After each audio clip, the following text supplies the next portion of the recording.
हमारे पिताजी गोपाल चाचा आई मंच पर। हम बहुत बहुत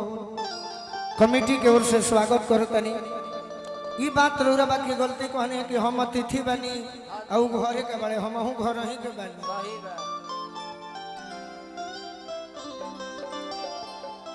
तो जाते जाते भजन समाप्त कर जाला कैसे वही घड़ी गाना बनल की देख के अरे देख के सैया के अंगुरिया के मुनरिया रे देख के जितना गाना गाई चढ़ावल कोई नहीं गौना के व्यूअर ठीक हो जाए केहू नहीं खे जाने कि देख के अरे सैया के अंगुरिया के मुनरिया रे सुनरिया सकेता पौधनी देख के सैया के अंगुरिया के मुनरिया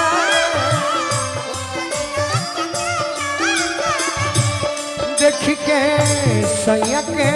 अंगुरिया के मुनरिया रे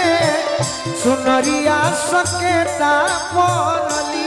देख के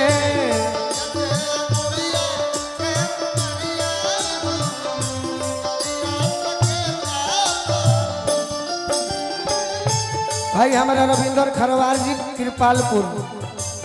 देख के सैया के अंगुरिया के मुनरिया रे देख के सैया के अंगुरिया के मुनरिया रे कटिंग नहीं रहे तो सीधा वाला और सुनरिया सकेता पौरनी देख के सैया के अंगुरिया के मुनरिया रे सुनरिया सकेता पौरनी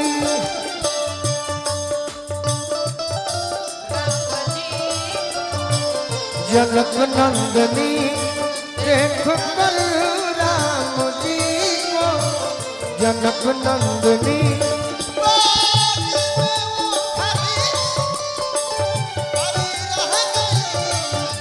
बाग में वो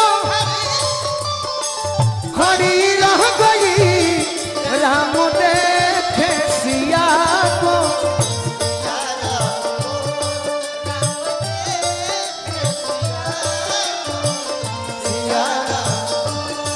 देख के सैया के अंगुरिया के मुनरिया सुनरिया सकेता देख के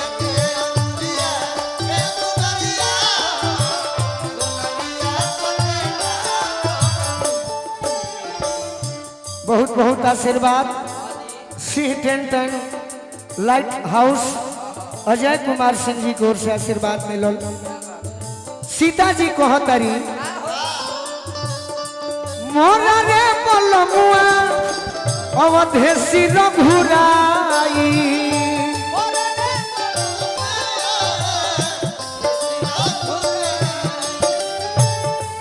मोरा रे बलमुआ अवधेशी रघुराई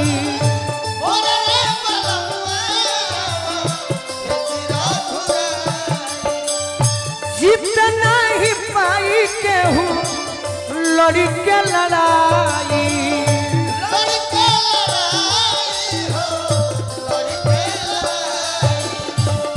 सीता जी सोचा तारी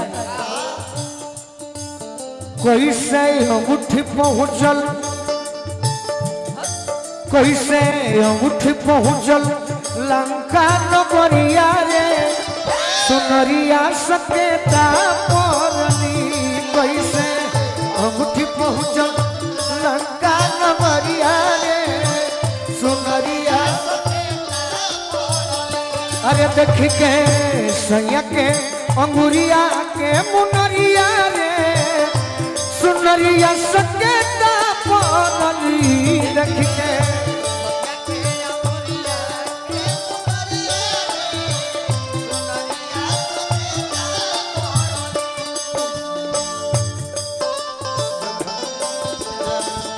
जिया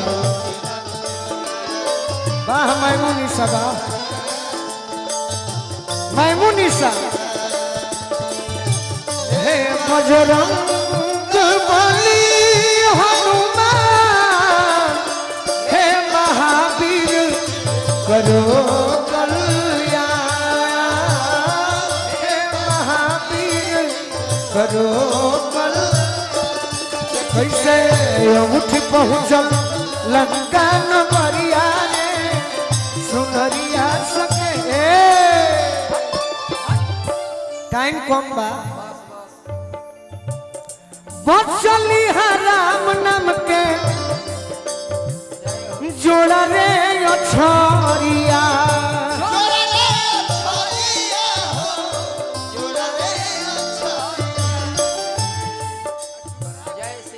संतोष भैया हमार बानी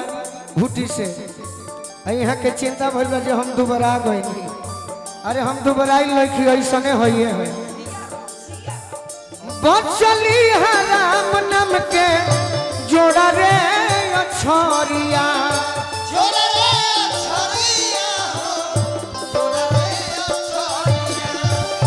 माया से गढ़ाई नहीं मन के फिकिरिया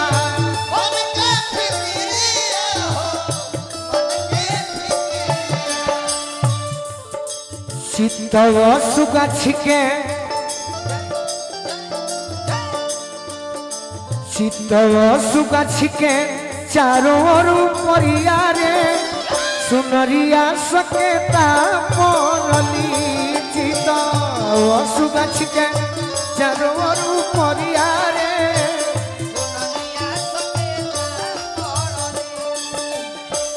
अतना हड़बड़ी में तो हम गाना ना गाई बाकी गा देते नहीं बुझले करेज में के जानकी के बाथा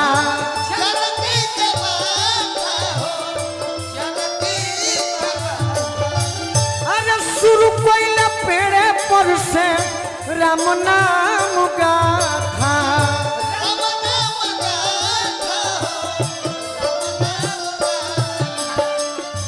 शिकारी जी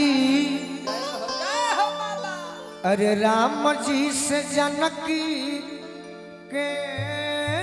खबरिया रे शिकारी जी अरे राम जी से जानकी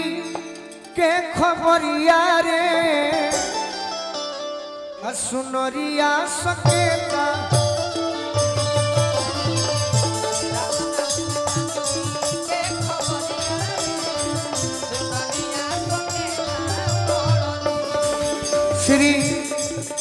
श्री लक्ष्मी पूजन समारोह बाल संकीर पालपुर बहुत बहुत आशीर्वाद दिले बनी बार बार प्रणाम करब